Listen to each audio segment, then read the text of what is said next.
Hello students, welcome to lesson 3.08 in professional business skills. In this lesson, we try to understand what are the challenges in running a business analytics program.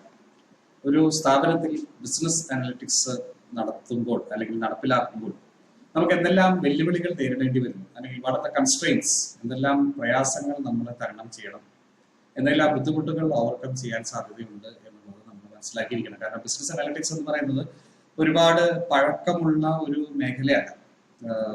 താരതമ്യേന ഒരു new area of ഓപ്പറേഷനാണ്. അതായത് computers ഒക്കെ വന്ന് data processing capacity ഒക്കെ കൂടിയതിന് ശേഷമാണ് business analytics എന്ന് പറയുന്ന ഒരു വിഭാഗം തന്നെ രൂപപ്പെട്ടു വന്നിരിക്കുന്നത്. അപ്പോൾ പല രീതിയിലും ഇത് അഡോപ്റ്റ് ചെയ്യുന്നതിനെതിരെ ഒരു മൈൻഡ് സെറ്റ്, ഒരു മാനസികാവസ്ഥ, ഒരു നെഗറ്റീവ് ആറ്റിറ്റ്യൂഡ് ഉണ്ടായിരിക്കാൻ സാധ്യതയുണ്ട്.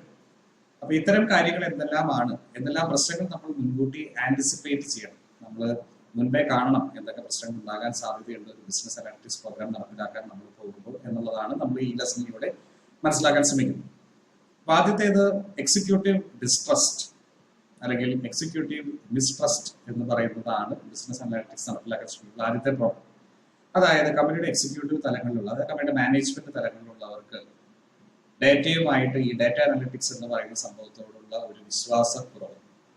ഇപ്പൊ ഡാറ്റ അനലിറ്റിക്സ് എന്ന് പറയുന്നത് പലർക്കും, എസ്പെഷ്യലി ചിലപ്പോൾ സീനിയർ ലെവലുകളിലൊക്കെ ചിലപ്പോൾ ഡാറ്റ എങ്ങനെയാണ് കളക്ട് ചെയ്ത് ഓപ്പറേറ്റ് ചെയ്ത് അനലൈസ് ചെയ്ത് അതിൽ നിന്ന് ഫൈൻഡിങ്സ് എടുക്കുന്നത് എന്ന് മനസ്സിലാക്കാനും അംഗീകരിക്കാനും ബുദ്ധിമുട്ടുണ്ടായിരിക്കും. അതുപോലെ ഒരു സ്ഥാപനത്തിൽ എല്ലാ ഡിപ്പാർട്ട്മെന്റ് ഹെഡുകളും ഒരേപോലെ തന്നെ ഡാറ്റയെ അംഗീകരിച്ച് കൊള്ളണം എന്നില്ല. കാരണം ഡാറ്റ എടുക്കുമ്പോൾ നമുക്കറിയാം ഡാറ്റ നിഷ്പക്ഷമാണ്. അപ്പൊ ഡാറ്റ നമുക്ക് ടാമ്പർ ചെയ്യാൻ പറ്റില്ല. ഡാറ്റയിൽ എന്താണുള്ളത് അത് കൃത്യമായിട്ട് ഡാറ്റ പുറത്തേക്ക് വരും.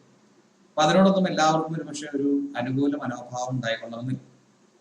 അപ്പൊ ഇങ്ങനെയുള്ള സാഹചര്യങ്ങളിലൊക്കെ അതുപോലെ ഡാറ്റ ചിലപ്പോൾ തരുന്ന ഡാറ്റ നമ്മൾക്ക് സുഖകരമായ രീതിയിലുള്ള ഫൈൻഡിങ്സ് അല്ല പ്രസന്റ് ചെയ്യുന്നത് എന്നൊക്കെ വരാം. അപ്പൊ പല രീതിയിലും ഡാറ്റയെ വളരെ സംശയത്തോടെ നോക്കുന്ന, അല്ലെങ്കിൽ ഡാറ്റയെ പൂർണ്ണമായി അംഗീകരിക്കാനുള്ള കമ്പനിയുടെ മാനേജ്മെന്റ് തലങ്ങളിലെ ആൾക്കാരുടെ ഒരു വൈമുഖ്യം, ഒരു റിലക്റ്റൻസ് ആണ് ഡാറ്റ അനലിറ്റിക്സിന്റെ ആദ്യത്തെ ചലഞ്ച്. അതായത് managerial distrust, managerial lack of confidence ആണ് ഡാറ്റ അനലിറ്റിക്സിന്റെ ആദ്യത്തെ പ്രശ്നം. രണ്ടാമത്തേത് ലാക്ക് ഓഫ് കൊളാബറേഷൻ. സക്സസ്ഫുൾ ആയിട്ടുള്ള ഒരു ഡാറ്റ അനലിറ്റിക്സ് പ്രോഗ്രാം റൺ ചെയ്യാൻ എല്ലാ ഡിപ്പാർട്ട്മെന്റുകളും ഒരുമിച്ച് പരിശ്രമിക്കണം. ഇപ്പോൾ സെയിൽസിന്റെ കാര്യങ്ങൾ നോക്കുകയാണെങ്കിൽ നമ്മളൊരു സെയിൽസിന്റെ ഡാറ്റ എടുക്കാൻ സെയിൽസ് ടീം കൂടണം. സെയിൽസിൽ നിന്നുള്ള റവന്യൂ നമ്മൾക്ക് ക്രോസ് ചെക്ക് ചെയ്യാൻ വേണ്ടിയിട്ട് ഫിനാൻസ് ഡിപ്പാർട്ട്മെന്റ് നമ്മുടെ കൂടെ ഉണ്ടായിരിക്കണം. പ്രോഫിറ്റബിൾ ഓപ്പറേഷൻ ആണോ അല്ലയോ എന്നറിയാൻ വേണ്ടിയിട്ട് പ്രൊഡക്ഷൻ ഡിപ്പാർട്ട്മെന്റ് നമുക്ക് പ്രൊഡക്ഷന്റെ ഡേറ്റ തരണം. ഇങ്ങനെ പല ഡിപ്പാർട്ട്മെന്റുകൾ പല രീതിയിൽ സഹകരിച്ചാലാണ് നമുക്കൊരു കറക്റ്റ് ആയിട്ടുള്ള ഒരു ഡാറ്റ അനാലിറ്റിക്സ് പ്രോഗ്രാം റൺ ചെയ്യാൻ പറ്റും.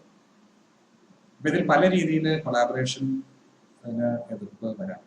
ചില ഡിപ്പാർട്ട്മെന്റുകൾ കൂട്ടാക്കില്ല, അവരുടെ ഡാറ്റ കൊടുക്കണം. ഈ ഡാറ്റയ്ക്ക് എന്തിനാണ് നിങ്ങൾക്ക് ആവശ്യം? അതൊരു സാധാരണ സംഭവിക്കാവുന്ന ഒരു ചോദ്യം. അതല്ലെങ്കിൽ എല്ലാ ഡേറ്റയും പൂർണ്ണമായിട്ട് കൊടുക്കില്ല, ചില ഡേറ്റ അവൈലബിൾ അല്ല എന്ന് പറയുക. ഇനി കൊടുക്കുന്നതാണെങ്കിൽ തന്നെ അതിൽ പാർഷ്യലി കൊടുക്കുക, വൈകി കൊടുക്കുന്നതോടെ അതിന്റെ യൂട്ടിലിറ്റി, ഉപയോഗം നമുക്ക് ഇല്ലാതാവും. അപ്പൊ പല രീതിയിൽ ഒരു ഡാറ്റ അനലിറ്റിക്സ് റോൾ ഔട്ട് ചെയ്യാനുള്ള ശ്രമങ്ങളുമായിട്ട് നമ്മൾ സഹകരിക്കാതിരിക്കുക, പരസ്പരം കൊളാബറേറ്റ് ചെയ്യാതിരിക്കുക.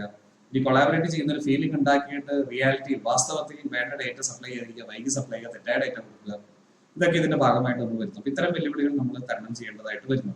അപ്പൊ ലാക്ക് ഓഫ് കൊളാബറേഷൻ ആണ് രണ്ടാമത്തെ പോയിന്റ്. മൂന്നാമത്തേത് ലാക്ക് ഓഫ് കമ്മിറ്റ്മെന്റ്.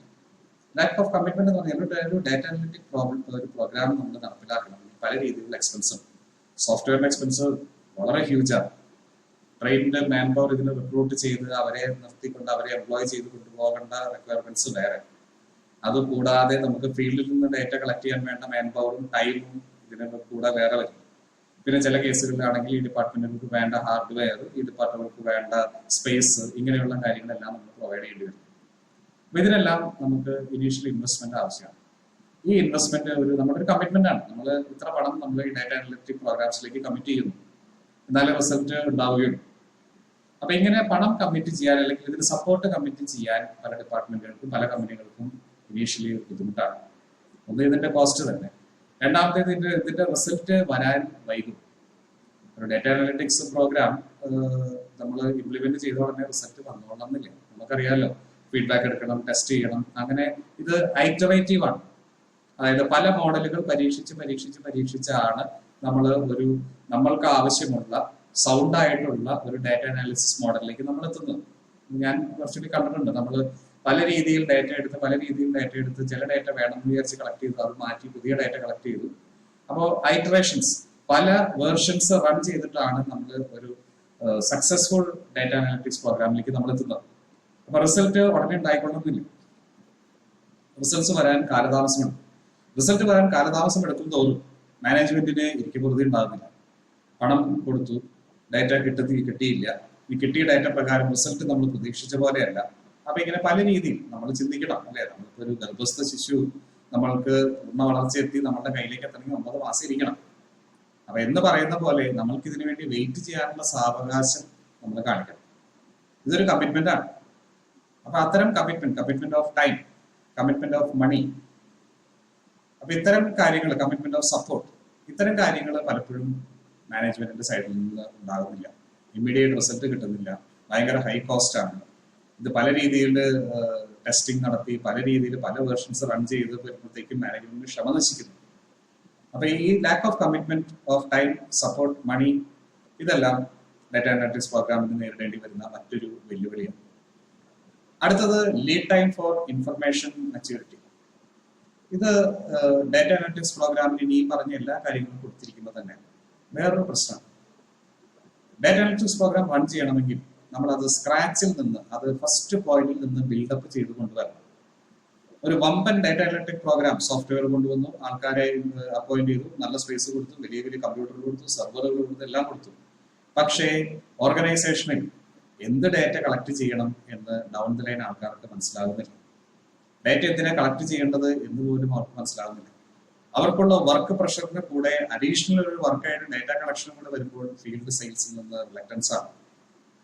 അപ്പോൾ ഫണ്ടമെന്റലി നിങ്ങൾക്ക് ഡാറ്റ കളക്ഷന് വേണ്ട ഒരു സിസ്റ്റം, ഒരു മെക്കാനിസം നിങ്ങളുടെ കയ്യിൽ ഇല്ലെങ്കിൽ ബുദ്ധിമുട്ടായി.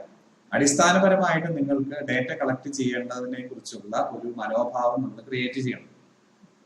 ഇതിനാണ് നമ്മൾ പറയുന്നത് data collection architecture, information architecture എന്ന് പറയുന്നത്.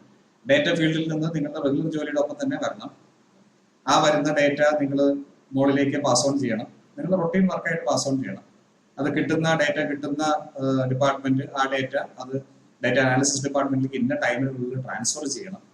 ഒരു സർട്ടൻ ലെവൽ ഓഫ് വെരിഫിക്കേഷൻ അവർ നേരിട്ട് നടത്തണം. അപ്പൊ ഈ ഡാറ്റ കളക്ട് ചെയ്ത് ട്രാൻസ്ഫർ ചെയ്യുന്ന ഡാറ്റ ആർക്കിടെക്ചർ എന്ന് പറയുന്ന ആ ഒരു സംവിധാനം നിലവിലില്ലാതെ, ആ ഒരു ബേസിക് സ്ട്രക്ചർ നമ്മൾ ക്രിയേറ്റ് ചെയ്യാതെ, അതായത് ഡാറ്റ കളക്ഷന്റെ ഇമ്പോർട്ടൻസ് മനസ്സിലാക്കി ഡാറ്റ എന്ന് പറയുന്നത് നമ്മളുടെ ജോലിയുടെ ഒരു ഭാഗമാണ് എന്നൊരു ചിന്താഗതി നിലവിലുണ്ടായിരിക്കെ ആ ഡാറ്റ കളക്ഷൻ, ഡാറ്റ അനാലിറ്റിക്സിന്റെ സപ്പോർട്ട് നമ്മളുടെ എല്ലാ മേഖലകളിലും നമ്മൾ ഇൻബിൽറ്റ് ആക്കി അങ്ങനെ ഒരു സൗണ്ട് സിസ്റ്റം ഇല്ലാതെ നമ്മൾ ഡാറ്റ അനാലിറ്റിക്സ് റൺ ചെയ്യാൻ വേണ്ടി കമ്പ്യൂട്ടറും വിദഗ്ധരും അതുപോലെ വലിയ സോഫ്റ്റ്വെയറും കൊണ്ടുപോകുന്ന കാര്യങ്ങൾ. ഇതാണ് നമ്മളൊരു മെച്യൂർ ആയിട്ടുള്ള ഒരു ഓർഗനൈസേഷൻ, ഇൻഫർമേഷൻ മെച്യൂരിറ്റി ഉള്ള ഒരു ഓർഗനൈസേഷനിലാണ് നമുക്ക് ഒരു ഡാറ്റ അനാലിസിസ് ഇംപ്ലിമെന്റ് ചെയ്യാൻ സാധിക്കുള്ളൂ.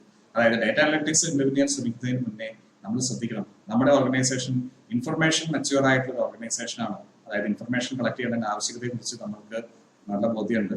നമ്മളുടെ ജോലിയുടെ ഒരു ഭാഗമാകത്തക്ക രീതിയിലാണ് ഇൻഫർമേഷൻ കളക്ഷൻ നടക്കുന്നത്. അതിനുവേണ്ടി എക്സ്ട്രാ ടൈം എഫേർട്ട് വേണ്ടി വന്നാൽ പോലും അതൊരു വേസ്റ്റ് അല്ല.